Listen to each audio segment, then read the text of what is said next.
Schneehex mit dem Hexenwesen, der Zaubermelli mit dem Zauberbuch.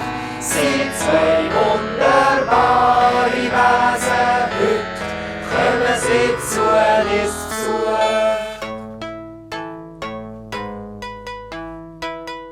Die Geschichte von der Schneehex, vom Zauberer Merlin und vom dreckigen Wasser.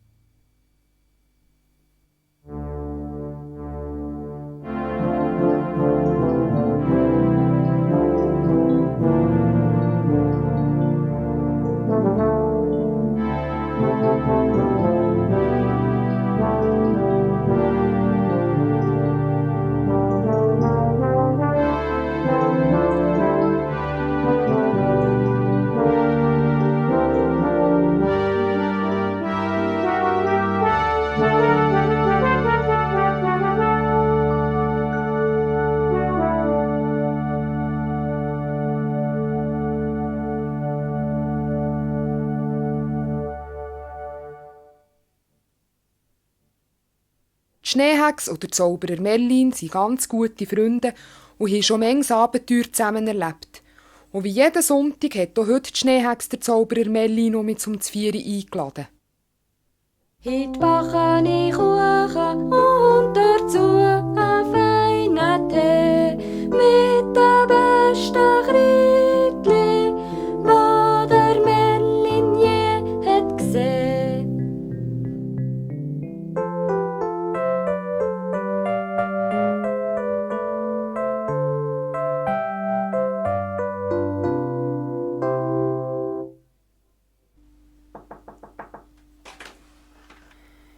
Salut, Zauberer Merlin, du kommst gerade richtig. Der Tee ist gerade in diesem Moment fertig geworden. Das ist gut, Schneehex. Ich habe nämlich gerade ein sehr interessantes Zauberbuch gelesen und dabei die Zeit vergessen. Und habe du schon gemeint, ich komme zu spät. Aber jetzt bin ich gerade richtig durstig vom Laufen. Darum nehme ich einfach gerade einen Schluck Tee.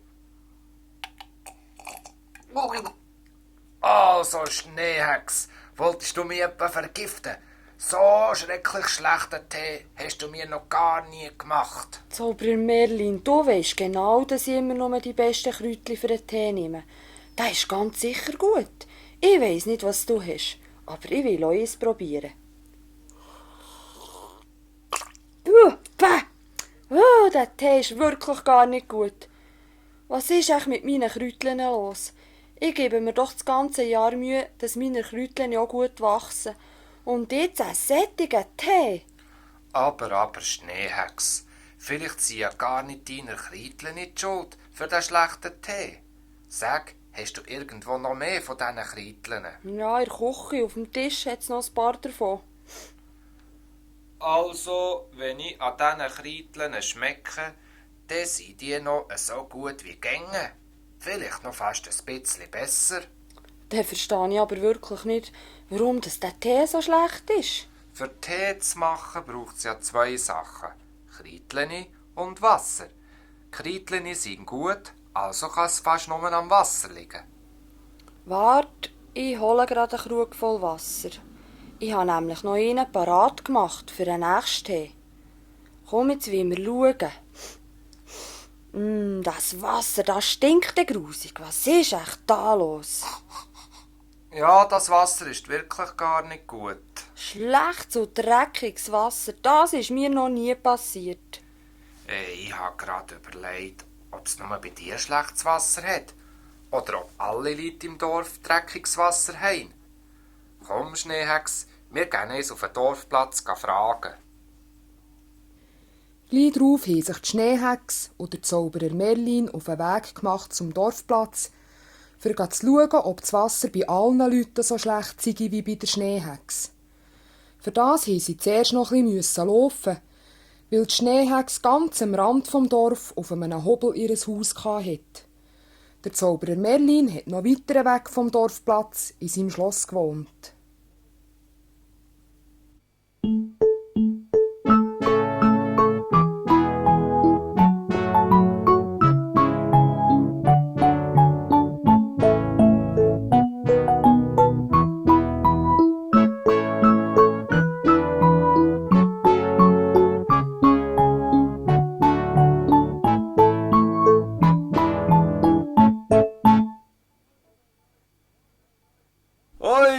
Oi, meine Brötchen, die ich heute gebacken habe. Alle schmecken grusig, keins kann ich verkaufen. Und das nur, weil das Wasser so dreckig ist. Und meine Wäsche, Bäckermeister, noch viel dreckiger als vorher. Kein sauberes Hemdli, kein sauberes Tüchli, alles dreckig. Geschauwäscherin, da kommen gerade die Schneehex und der Zauberer Merlin. Vielleicht wissen die, was mit dem Wasser passiert ist. Zauberer Merlin, Schneehex, alles Wasser ist so dreckig. Ihr müsst uns helfen. Nur mit der Ruhe, Wäscherin. Wegen dem sind wir nämlich gerade gekommen, um zu schauen, ob das Wasser überall so dreckig ist. Und das ist es scheinbar. Was meinst du da dazu, Schneehex? Ja, wenn das Wasser im ganzen Dorf nicht sauber ist, dann bleibt uns nichts anderes übrig, als suche auf den Berg zur Wasserquelle zu schauen, ob das Wasser schon dort so stark dreckig ist. Weil von dieser Quelle dort kommt alles Wasser hier ins Dorf. Das ist eine gute Idee, Schneehex. Zum Glück hast du deinen Hexenbesen gerade mitgenommen. Dann können wir gerade zur Quelle fliegen. Steig auf, Zauberer Merlin, verlieren wir keine Zeit mehr. Hopp, Hexenbesen, in die Luft!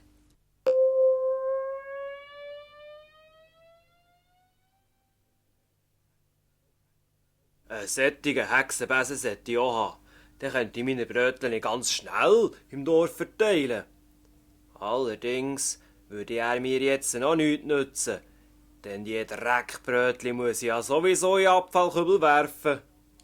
Du, sag mal, Bäckermeister, weisst du, wie die Schneehex zu ihrem komischen Namen ist gekommen? Das weiss niemand so genau. Ich weiss nur, dass sie aus einem Land gekommen ist, was ganz viel Schnee hat. Und weil sie immer von dem Schneeland erzählt hat, sagt man ihr jetzt ganz einfach Schneehex. Der Bäckermeister und die Wäschfrau haben noch lange miteinander geredet, weil sie ja wegen dem dreckigen Wasser gleich nicht arbeiten konnten. Die Schneehex und der Zauberer Merlin aber sind mit dem Hexenbesen zu der Wasserquelle hoch oben in den Bergen geflogen.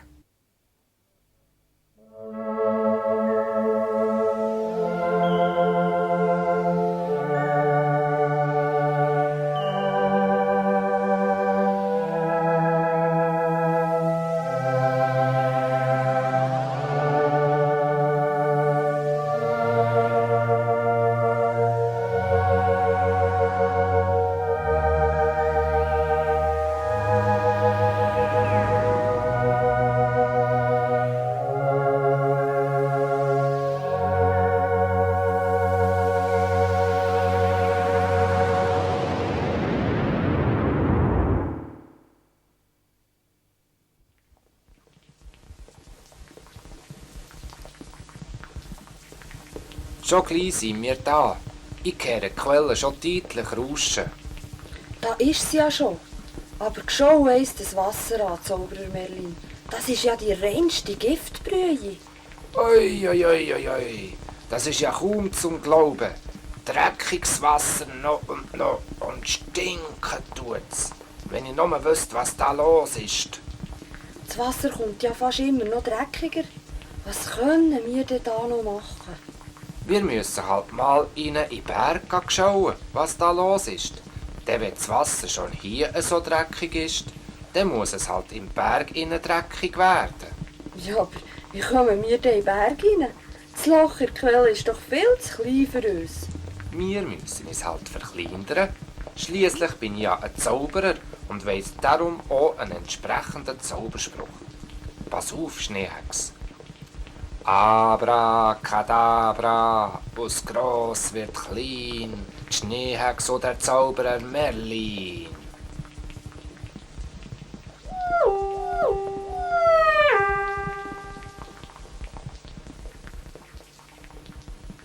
Millionen.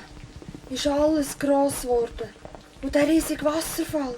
Zauberer Merlin, das macht mir gewiss fast ein bisschen Angst.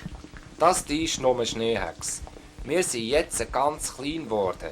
Wir sind nur noch so gross wie ein Maienkäfer. Und wie ein Maienkäfer wollen wir jetzt auch gerade dort, wo die Quelle rauskommt, in den Berg hineinfliegen. Es hat sicher eine Höhle im Berg. Hast du den Hexenbesen noch? Ja, Zauberer Merlin. Komm, hock drauf. Hopp, Hexenbesen, in die Luft.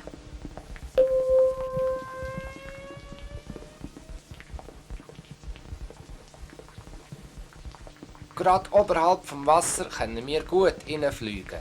Habt ihr gut am Hexenbesen, Schneehex? Ui, ist das dunkel innen? Da sieht man fast nichts.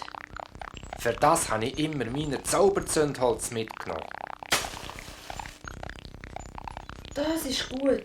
Jetzt ist die ganze Hölle hell erleuchtet. Aber überall nur dreckiges Wasser. Das habe ich fast vermutet. Komm, wir fliegen noch ein bisschen tiefer in die Helle. Aber auch da, alles dreckig und stinkig. Was können wir denn da noch machen? Ich habe wirklich vermutet, dass es so aussieht, Schneehex. Ich glaube, ich habe früher mal in einem Zauberbuch etwas über eine Wasserquelle gelesen. Aber ich bin nicht mehr ganz sicher. Komm, wir fliegen sofort heim zu meinem Schloss. Ich muss schauen, ob ich das Zauberbuch wieder finde. Ich tue uns dann gerade während dem Fliegen auf dem Hexenbesen wieder in die normale Grösse zurückzaubern. Musst dich dann einfach gut festhalten.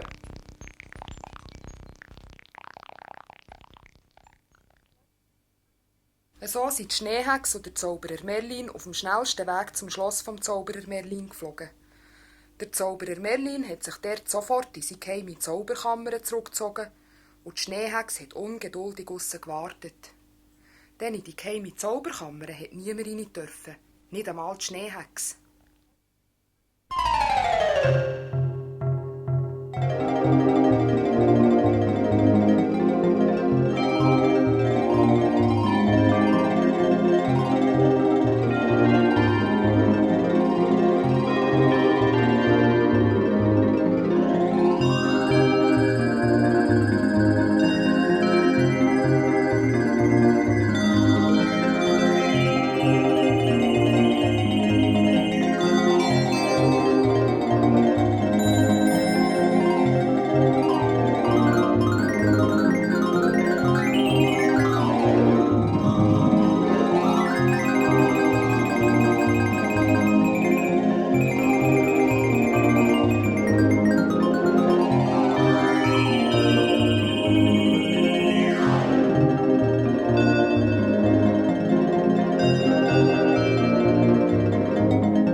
Das ist also fast zum Verzweifeln.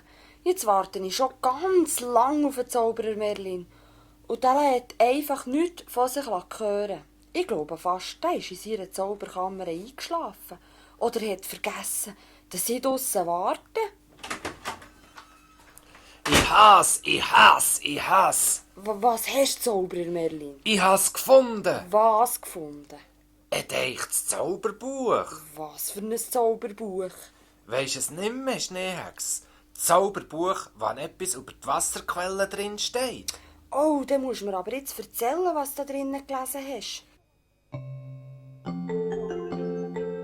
Es steht viel drin.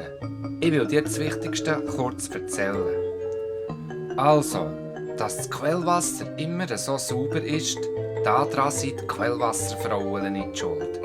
Die Quellwasserfrauen leben tief in den Bergen, eben dort, wo die Quellen anfangen. Und dort machen sie nichts anderes, als jeden einzelnen Wassertropfen auf ihren Wäschbrettern ganz sauber zu ribbeln. Die Quellwasserfrauen sind nicht grösser als ein Zündholzschachtel. Und kaum jemand weiss, dass es überhaupt Quellwasserfrauen gibt.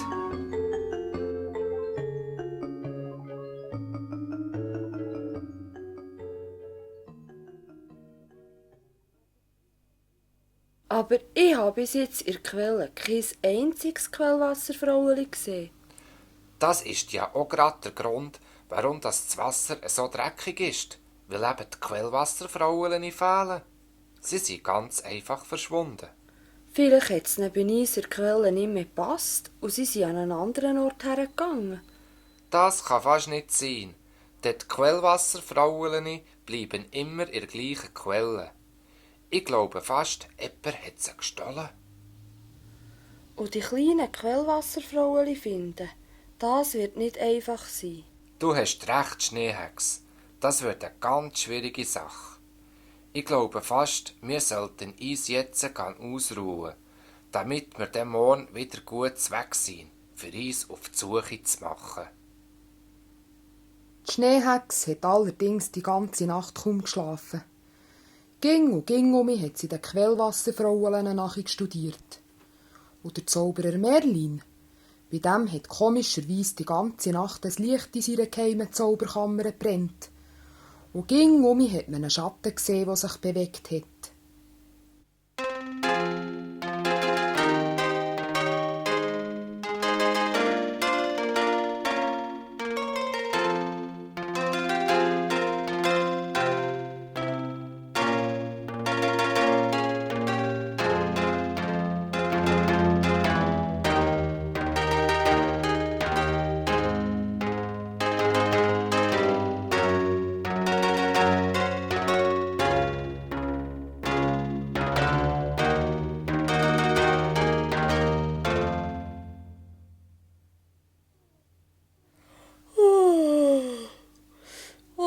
Die Sonne scheint schon.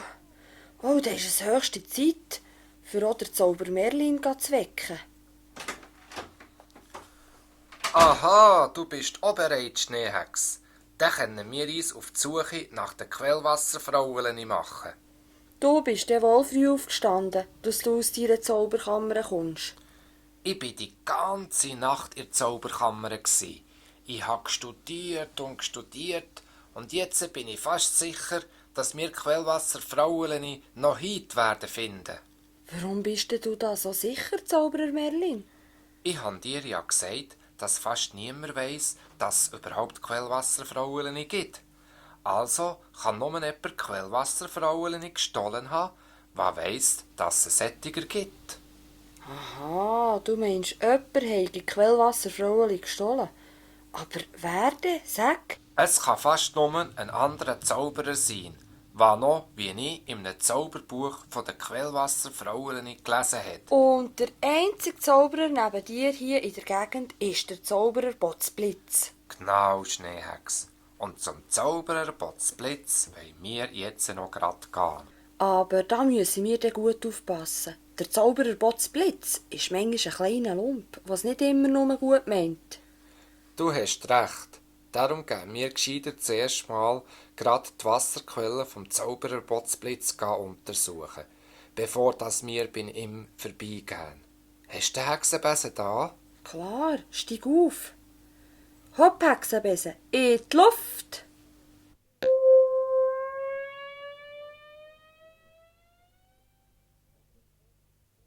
So sind die Schneehexe und der Zauberer Merlin am Morgen früh um in die Berge geflogen.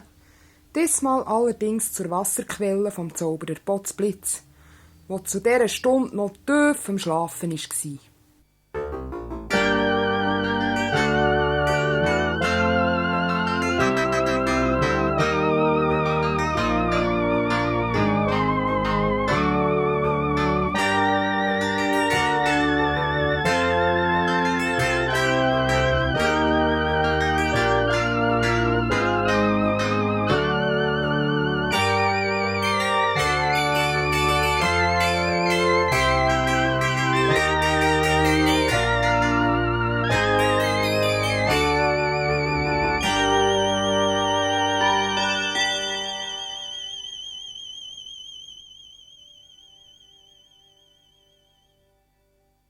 Am Zauberer Potzblitz seine Quelle ist meinte gut versteckt. Aber lass mal ganz gut, Schneehexe. Ich höre etwas rauschen. Ja, mir hört wirklich eine Quelle rauschen. Wir müssen, glaub ich, nur noch um den Felsen herumfliegen. Ah ja, da wären wir ja schon. Und guck einmal, ganz sauberes Wasser. Ein so sauberes und reines Wasser, wie ich noch selten habe gesehen.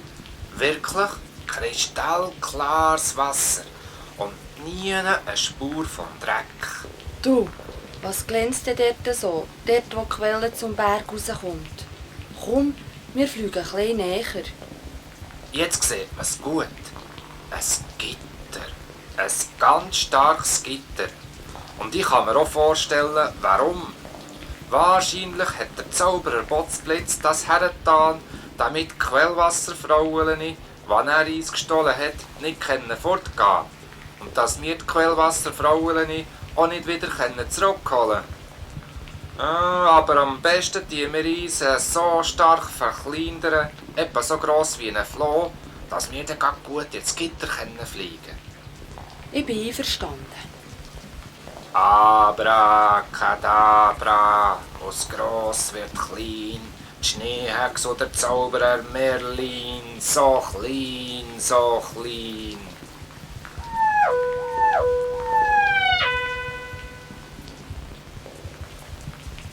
Ui, jetzt sind wir noch kleiner als das letzte Mal. Jetzt können wir gut durch das Gitter durchfliegen. Es wird wieder so dunkel wie das letzte Mal. Aber los mal, da ist jemand am Singen.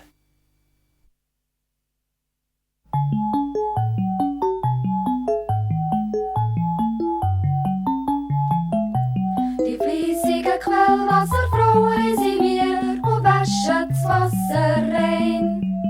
Für die Menschen, für die Pflanzen und auch noch für die Tiere machen wir das Wasser fein. Das Wasser rauschen, das Wasser sprudelt, das Wasser ist jetzt sauber. Mit dem Waschbrettli arbeiten wir Tag und Nacht und waschen Tropf für Tropf. Wir haben dunkelblaue Röckchen an und ein Tüchli auf dem Kopf. Das Wasser rauschen, das Wasser sprudelt, das Wasser ist jetzt sauber. Wir waschen und waschen ohne Pause, schlafen tun wir nie. Wir müssen von einem Tropf zum anderen sausen und werden nie müde dabei. Das Wasser rauschen, das Wasser sprudelt, das Wasser ist jetzt sauber.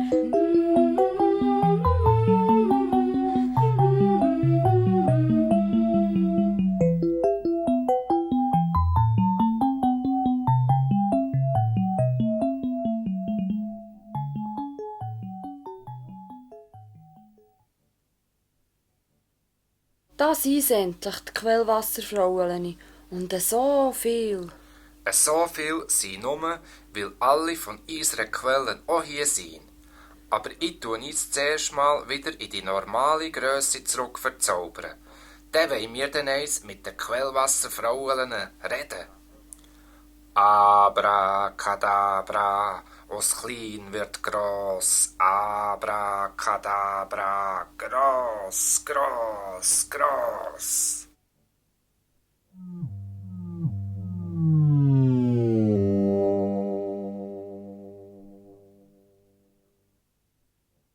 Liebe Quellwasserfrauen, das ist die Schneehexe und ich bin der Zauberer Merlin. Wir möchten auch gern helfen, denn wir wissen, dass einige von euch vom Zauberer Botzblitz hierher gebracht worden sind und jetzt eingesperrt sind. Das ist sehr nett von euch. Wir Quellwasserfrauen können uns nämlich nicht wehren. Alles, was wir machen können, ist Wasser waschen. Warum hat euch der Zauberer Botzblitz überhaupt hierher gebracht?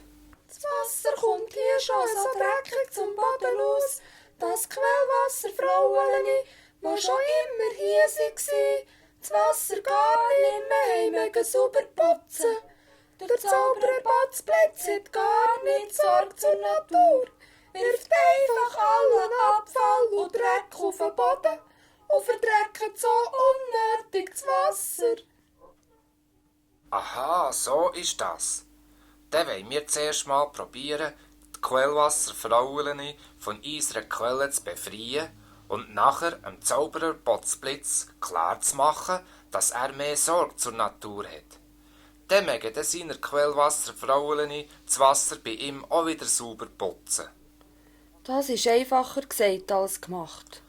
Da hast du allerdings recht, Schneehexe. Aber irgendeinen Weg werden wir schon finden, für unsere Quellwasserfrauen hier rauszubringen. Da bin ich gar nicht sicher, Zauberer Merlin. Hier kommen die nie mehr weg.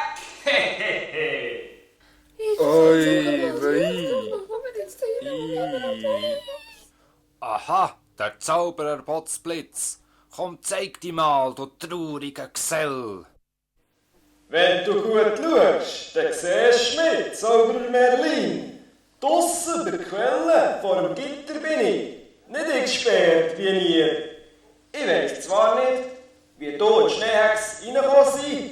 Ich habe mir zwar denken wie, aber raus kommen wir nicht mehr. Dafür habe ich bereits gesorgt und das Gitter so gut gemacht, dass nicht einmal ein Floh könnte durchschleifen. Wir werden ja sehen, Zauberer Potzblitz. Aber eins kann ich dir sagen. Wenn wir wieder rauskommen, wird das die letzte schlechte Tat sein für eine lange Zeit.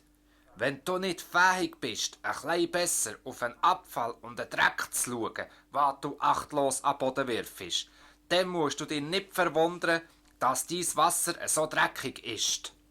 Was soll ich? Besser Sorge zur Natur. Ich habe ja jetzt genug Quellwasser, Frauen. Und sauberes Wasser, Zauberer Merlin. Sauberes Wasser. Wart's nur ab. Es kommt einmal die Zeit, wo der Dreck, den du produzierst, so fängt an zu stinken, dass du gleich lieber Sorge ist zur Natur, als im eigenen Dreck zugrunde zu gehen. Wo stinkt's denn, Zauberer Merlin? Ich schmecke so nicht. Im Gegenteil, Wasser habe ich. Gutes Wasser. Sauberes Wasser. So, jetzt habe ich mich aber genug gelangweilt mit dir, Zauberer Merlin. Ich habe noch Gescheites zu tun. Lebt wohl. Ui, das sieht gar nicht gut aus, Zauberer Merlin. Was machen wir nun? Wenn ich das wüsste, Schneehex, dann würden wir das schon längstens machen. Ich muss zuerst mal ganz gut überlegen. Der Zauberer Merlin ist in der Hölle auf und ab gelaufen und hat überlegt, wie er und die Schneehex mit den Quellwasserfrauen aus dem Gefängnis vom Zauberer Potzblitz raus können. Die Schneehex ist stumm in einer Ecke gehockt und hat missmutig in der Hölle herumgeguckt. Und die Quellwasserfrauen haben gewaschen und gewaschen.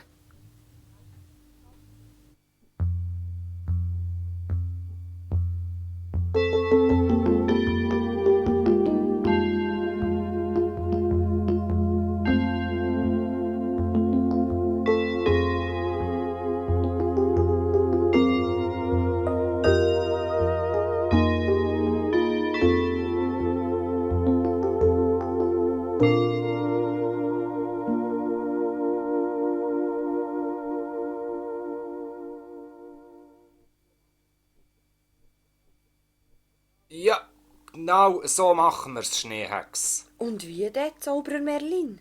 Hört alle gut zu, Schneehex und Quellwasserfrauen. Ich weiss, wie wir hier rauskommen, wie wir den Zauberer Potzblitz überlisten können. Und zwar müsst ihr, Quellwasserfrauen, grad sofort aufhören das Wasser waschen, damit es so richtig dreckig bleibt und stinkt. Der Zauberer Potzblitz hat dann keine andere Möglichkeit, als in die Hölle rein zu schauen, was los ist. Und dann werden die Schneehex und ich ihm eine kleine Überraschung vorbereiten. Wir tun uns jetzt nämlich dort hinter dem Felsen beim Gitter verstecken. Ui, mit Wassertröpfchen putzen, das ist ja schön langweilig. Aber wenn's hilft, dann wollen wir's halt machen. Die Quellwasserfrauen haben aufgehört, das Wasser zu waschen, obschon das Einzige und das Liebste war, was sie gemacht haben. Und das Wasser ist sofort dreckig geworden und hat angefangen zu stinken. Die Schneehex und der Zauberer Merlin haben sich schon längstens versteckt und alle haben nur noch auf den Zauberer Potzblitz gewartet.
Potz, Magengeschwür und Stinkbräue.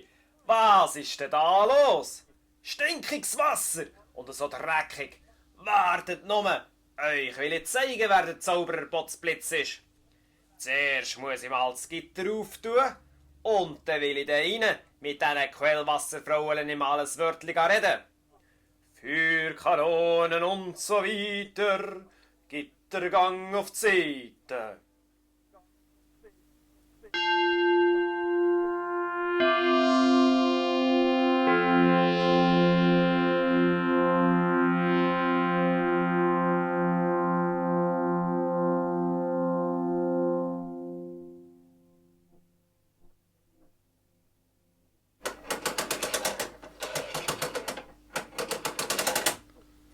Oh, das wird der dunkel hier innen.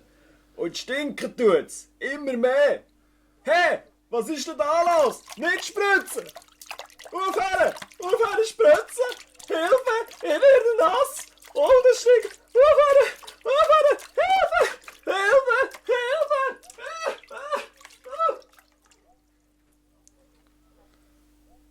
So, da wären wir los. Ich hätte nicht gedacht, dass der so Angst vor dreckigem Wasser hat, wenn man ihn nur ein bisschen spritzt. Der ist ja wie die Feuerwehr davon gesprungen. So mal richtig zu spüren, wie sein eigenes dreckiges Wasser ist, das tut ihm nur gut. So, jetzt sollen aber alle Quellwasserfrauen von unserer Quelle sofort kommen. Das Gitter ist weg, es geht heim zu. Aber wie kommen wir denn wieder zu unserer Quelle? Das ist doch viel zu weiter Weg für uns kleine Quellwasserfrauen. Ihr könnt jetzt etwas machen, was ihr sicher noch nie gemacht habt. Ihr könnt mal alle mit einem richtigen Hexenbesen fliegen. Kommt, steigt auf. Die Reise geht los. Das hat lustig ausgesehen.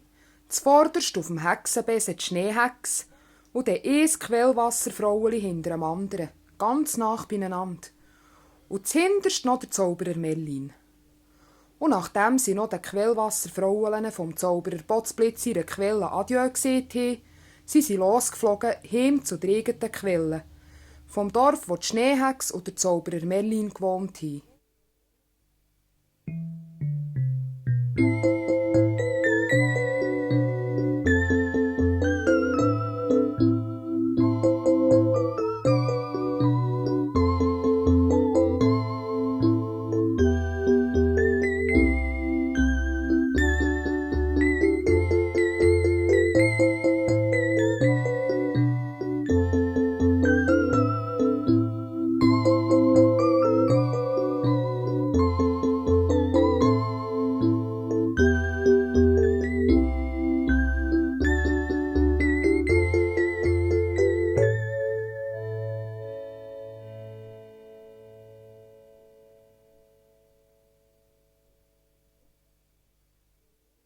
Kaum waren sie dort bei der Quelle, haben die Quellwasserfrauen sofort angefangen, das Wasser zu waschen.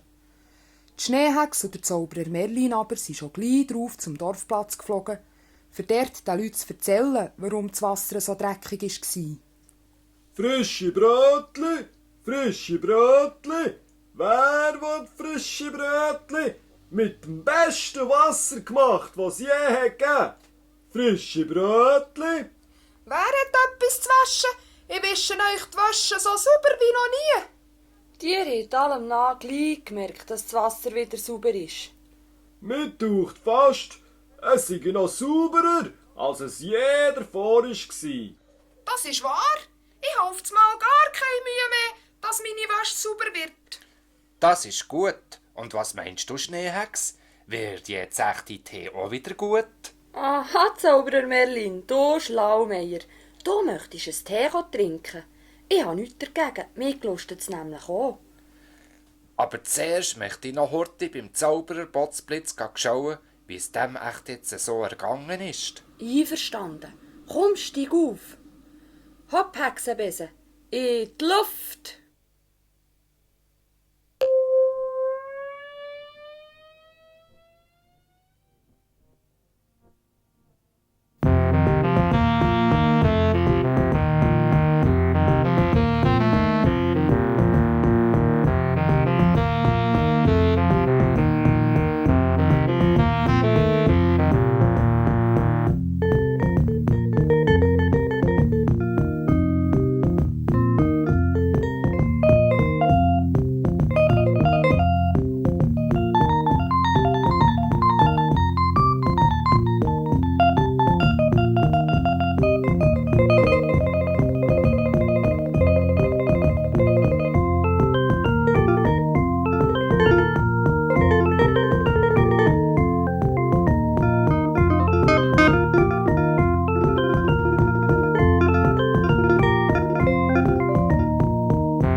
Jetzt kennen wir den Weg zum Zauberer Botzblitz afe gut.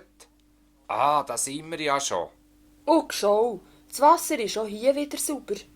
Das glaube ich gern. Siehst du dort vorne den Zauberer Botzblitz, was sein eigen Dreck am Zusammensammeln ist? Wenn der sich jetzt so Mühe gibt, dann müssen sich seine Quellwasserfrauen auch nicht mehr überarbeiten, damit das Wasser sauber wird. Oder etwa nicht, Zauberer Botzblitz? Ich sage nicht. Ich hab's zu tun. Siehst du es nicht? Komm, Schneehex, wir wollen ihn sein. Sonst hat er auf das Mal noch auf, seinen Dreck aufzuräumen. Ist gut, ich will jetzt nämlich wirklich einen Tee trinken. Es ist klar, dass der Tee so gut wie noch nie war. Es ist auch klar, dass die Schneehex und der Zauberer Merlin an diesem Tag noch viel miteinander geredet haben. Es ist vielleicht weniger klar, dass damit die Geschichte von Schneehex, dem Zauberer Merlin und den Quellwasserfrauen fertig ist, weil jetzt ja alles gut rausgekommen ist und das Wasser überall sauber ist. Aber es ist ganz klar, dass die Schneehex und der Zauberer Merlin schon gleich ein Abenteuer werden zusammen erleben.